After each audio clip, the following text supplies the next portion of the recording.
এখন তো হাসপাতালে গিয়ে জুলাই যোদ্ধা পরিচয় দিলে আরো লাঞ্ছিত হতে হচ্ছে। আমরা যে চারটা বিষয় নিয়ে এসেছি তার মধ্যে প্রথমটা হচ্ছে জুলাই সনদ বাস্তবায়ন।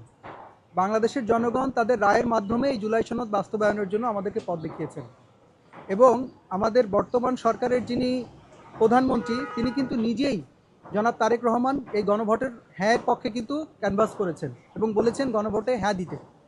তো গণভোটে হ্যাঁ জয়ী হওয়ার পরেও কেন জুলাই সনদ বাস্তবায়ন নিয়ে এত সমস্যা, এটা আসলে আমাদের জানা নেই।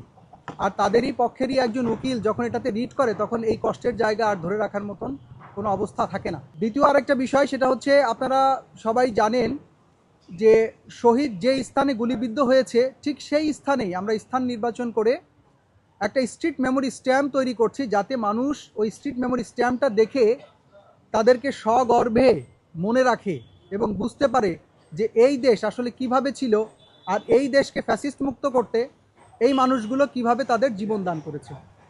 তো সেই স্ট্রিট মেমোরি স্ট্যাম্পগুলো কিন্তু সুন্দরভাবে তৈরি হয়নি।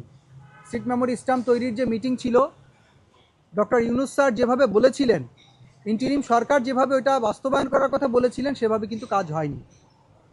শহীদের স্ট্রিট মেমোরি স্ট্যাম্প তৈরি করতেও যদি সেখানে টাকা মেরে চুরে খেতে হয়, ভাই এই কষ্ট রাখার জায়গা নেই। স্ট্রিট মেমোরি স্ট্যাম্পগুলো সুন্দরভাবে করার আহ্বান জানাই। তৃতীয় যে আরেকটা বিষয় আমাদের আজকে ছিল গুরুত্বপূর্ণ, সেটা হচ্ছে আপনারা জানেন শহীদ আহতদের একটা তালিকা প্রণয়নের মাধ্যমে তাদের সুবিধা দেওয়া হচ্ছে, কিন্তু শুধু মুখে মুখে কাগজে কলমে, বাস্তবে দেওয়া হচ্ছে না। আমরা প্রথম যখন অভ্যুত্থান শেষে স্বাস্থ্য বিষয়ক উপকমিটি নিয়ে কাজ করে হাসপাতালের প্রতিনিধি দিয়েছিলাম, তখনও আহতরা ঠিকভাবে সেবা পায় নাই, আর এখন তো পাই না।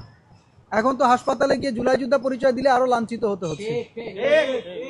তো এইগুলো করার জন্যই কি, এইগুলোর জন্যই কি আমরা আসলে এই অভ্যুত্থান করেছিলাম? আর বৈষম্য বিরোধী ছাত্র আন্দোলন করে তো এখন পুরো বৈষম্যের শিকারই হয়েছে যারা এই আন্দোলন করেছে তারাই। তো এগুলোর আসলে শেষ কোথায়? এই শহীদ ও আহতদের সঠিক তালিকা প্রণয়নের পাশাপাশি তাদের যে সেবা নিশ্চিতের কথা আপনারা দিয়েছেন বা বলেছেন সেটা নিশ্চিত করতে হবে। চতুর্থ যে বিষয়টা নিয়ে আমি কথা বলবো, বর্তমান সময়ে আপনারা দেখতেছেন ফেসবুকে স্ক্রোল করলে, এই রমজান মাস ফেসবুকে স্ক্রোল করলে যে দুই একটা আল্লাহওয়ালা কথা শুনবো তার কোনো সুযোগ নাই। ফেসবুকে ঢোকেন, টিভি চ্যানেলে ঢোকেন,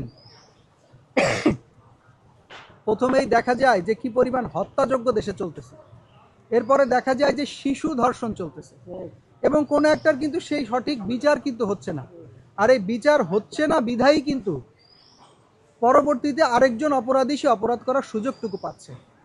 তো এইগুলোর শেষ কোথায় হবে?